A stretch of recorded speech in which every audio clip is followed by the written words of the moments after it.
पहला सवाल आपका कि खरीदो फरोख्त की जो हमने बात की, मैं एक सवाल और पूछता हूँ।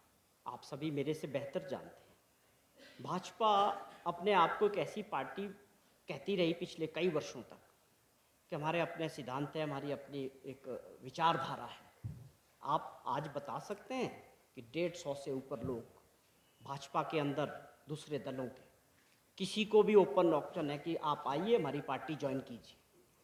आप किस सिद्धांतों की बात हो रही है मुझे समझ नहीं आ रही। आप किसी भी दल में हो, आपके अगेंस्ट ईडी और सीबीआई और इनकम टैक्स के केसेस चल रहे हों, अगर उससे छुटकारा पाना है बहुत बढ़िया तरीका है।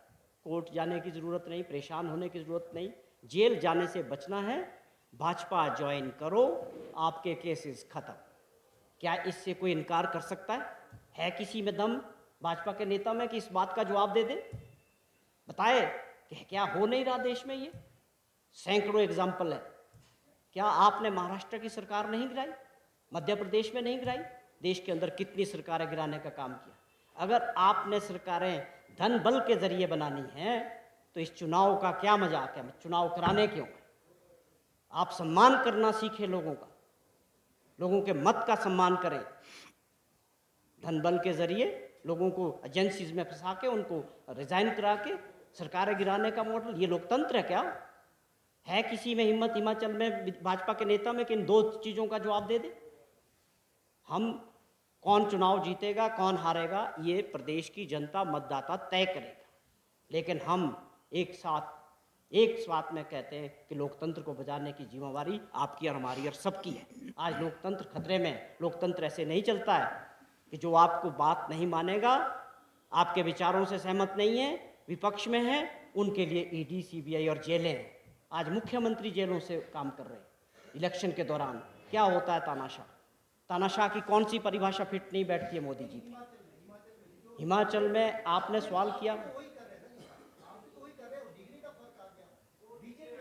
बीजेपी के ऊपर पड़ता है। देखिए आपका सवाल का जवाब है कि जहां 20 साल से कांग्रेस पार्टी के जो लोग हैं वो दगा दे के, धोखा दे के अपने परिवार को दूसरों के साथ मिल जाए और आपको 15 दिन के अंदर वहां कांग्रेस पार्टी को खड़ा करना है। आप सब समझते हैं जो वहां का नेता होता है, विधायक होता है, उसके इर्द गिर्द ही संगठन होता है और जहां भी लोग होते हैं वो दूसरे लोगों को खड़ा करने में समय लगता है।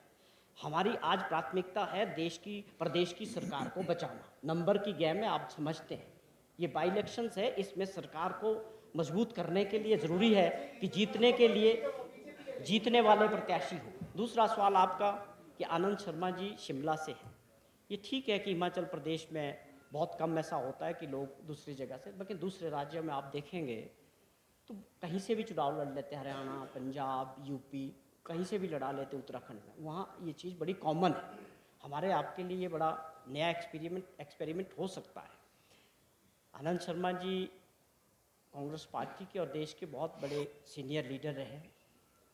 आज उनको कांग्रेस पार्टी ने अगर आदेश किया कि आपको चुनाव लड़ना है कांगड़ा से, उन्होंने एक, मैं समझता हूँ, एक अच्छे सिपाही की तरह उस बात को एक्सेप्ट किया कि अगर पार्टी हाईकमांड का आदेश है लीडरशिप का तो वो चुनाव लड़ने के लिए तैयार है। वो चुनाव में जाएंगे।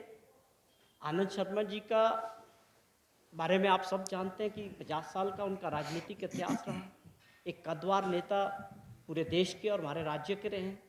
शिमला के रहने वाले हैं। स्कूलिंग, कॉलेज, उनकी राजनीतिक भूमि हमेशा हिमाचल प्रदेश और शिमला रही। लेकिन कांगड़ा में जिस प्रकार से एक सीनियर लीडर के आने से जो फीडबैक हमारे पास से अपने लोगों से जो बातचीत हुई है, तो लोग चाहते हैं कि उनका नुमाइंदा ऐसा हो जिसका एक बड़ा नाम हो, जो एक राजनीतिक दृष्टि से बड़ी शख्सियत हो। तो ऐसे सब लोग मिलके लोकसभा का जो चुनाव है ये प्रत्याशी कम लड़ता है और जो हमारे पार्टी होती है वो ज़्यादा लड़ती है। आप समझे कि सारा क्षेत्रों में जाना है। वहाँ के जो हमारे एस्टेब्लिश्ड लीडर है, एमएलए है, मिनिस्टर्स है, सीपीएस है, कार्यकर्ता है, हम सब लोग मिलकर इस चुनाव को लड़ेंगे। और मुझे पूरी उम्मीद है कि जब भी कांग्रेस पार्टी मजबूती के साथ एकजुट होकर चुनाव लड़ेगी, कोई ताकत हमारे को वहाँ नहीं हरा सकती। ये इसलिए मैं दावे के साथ कहता हूँ कि 15 महीने पहले भी इन्होंने बड़ी कोशिश की, वो सत्ता में थे, डबल इंजन था, प्रधानमंत्री जी से लेकर सभी लोगों को यहाँ लाया गया, उसके बावजूद कांगड़ा वालों ने 10 सीटें जिता के दी।